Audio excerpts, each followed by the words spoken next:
nuestros finalistas.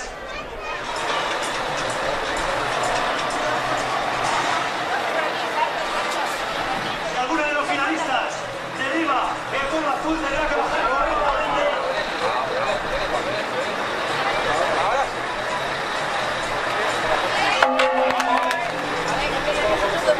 Bueno, como veis a la dificultad, ahí lo tenemos aquí, en el circuito de Jarama.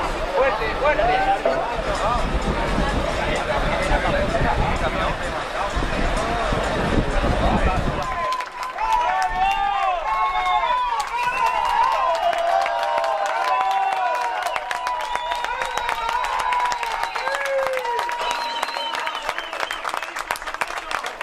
Pablo Ríos Martínez.